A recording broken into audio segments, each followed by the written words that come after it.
waa qaybtii afraad ee qisada taxanaha noo ahayd ee maalmihii tegay anigoo maahir jaamacaadan ah ayaa idinla socodsiinaya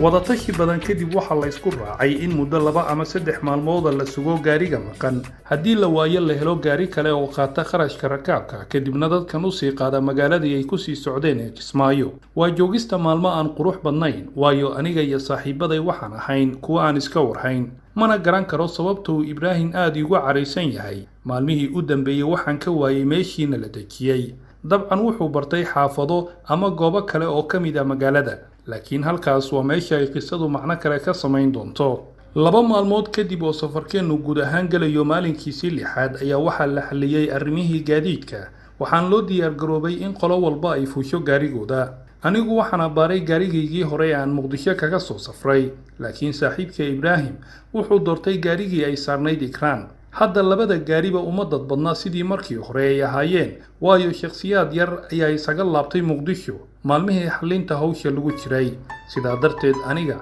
fadhi wanaagsan ayaan haystaa markan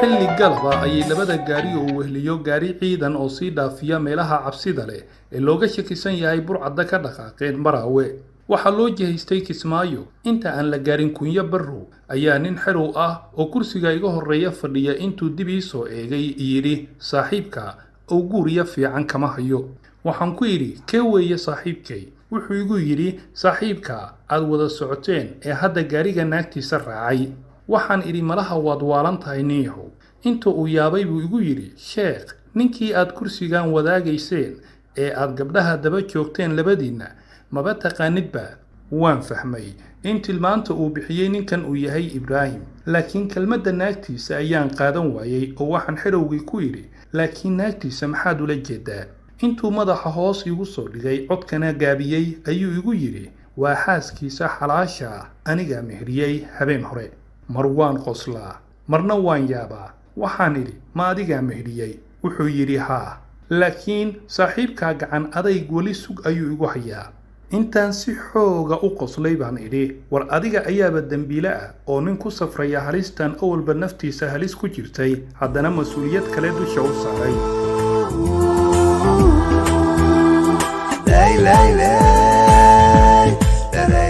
aniga iyo xerowga oo ay sheekadu isugu kaaya dhacayso ayaa waxaa la gaaray halkii gaariga ciidanka nooga hari lahaa kadib waan macsalaameynay ciidankii waxaa isku soo haray labada gaari oo markaa u kala tartamaya Kunyo Barrow si nabada ayaan ku gaarnay Kunyo Barrow waana xilli fiida waxaa la isku raacay in la tukado 10 daqiiqo kadib safarka uu sii socdo anigu markii la istaagay horey baan Ibrahim ka raadiyay waxaan u hambaliyay isaga iyo Ikraan way iga gudoomeen laakiin Ibrahim wuxuu ku hantay Ikraan qiso uu sameeyay si ay iyadu markaas jeclayd ayaduna waxay eegaysay marxaladda haysata markaas oo ay u aragtay inuu Ibrahim yahay furihii ay qaanadaha mustaqbalkeeda ku sii furan lahayd labaduba qisadoodu ayada ayaa iskeeni doonta waxaana ku sameeynaa inaan gaarno waqtigeeda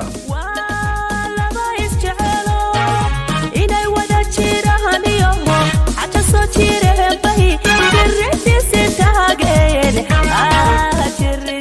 anigu wax ka baxsan hambalyada guurkooda lama hortagin laakiin waxaan aad isu weydiiyay haddii ay lamaanuhu sidan fudud isu aamini karaan oo wax la eg 7 isbarasho jacayl iyo guur lagu samayn karo waa maxay qisooyinkan jacayl ee qaata sanadaha dhinaca kale marxaladaha wadada aan ku soconno waa mid ay adag tahay in nin dhalinyaro ah ku sameeyo ama uu ku fikiro jacayl iyo guur waayo saacad walba waxay dhagahayagu maqlayaan haliso laga sheegayo horteena qof walba oo tuulada joogana waa mid caraysan oo hubeysan oo raadinaya qof kale oo dilo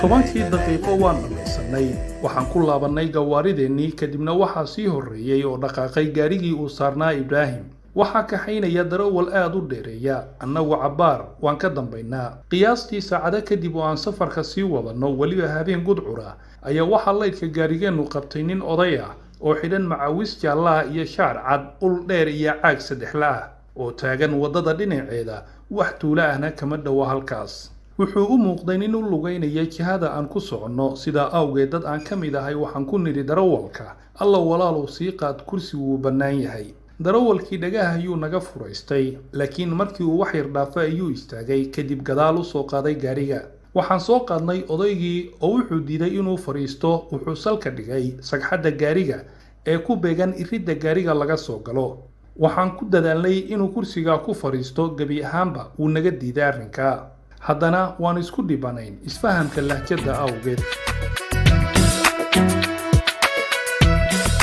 waxaan aad ugu mashquulay daawashada odayga waxaa iiga muuqday wejigiisa haraad gaajo ciil iyo dhib aan fasiraad kooban lahayn haddana marna kama soo jeesan meesha wejigiisu ku beegan yahay ama uu ku aadanaa xitaa dadkan soo qaaday wejiyadooda ma uusan eegin xaqiiqdii dadku way la murugaysnaayeen ninka nin oday ah oo ka mid ah rakaabka ayaa su'aalay reerka uu yahay ninka haddana wuxuu su'aalay xaggee ku socotay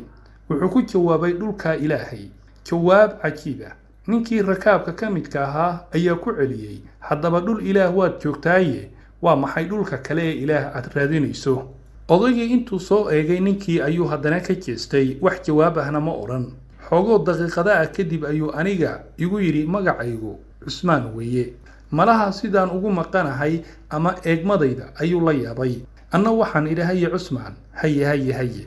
kadibna wuxuu ii bilaabay sheeko teelteel ah maadaama aan ahay qofka ugu dhow meesha uu fadhiyo waan fahmayey badi lahjadiisa laakiin waxaa iga baxsanayay mararka qaar waxaan u arkayay ereyo muhiim ah oo uu leeyahay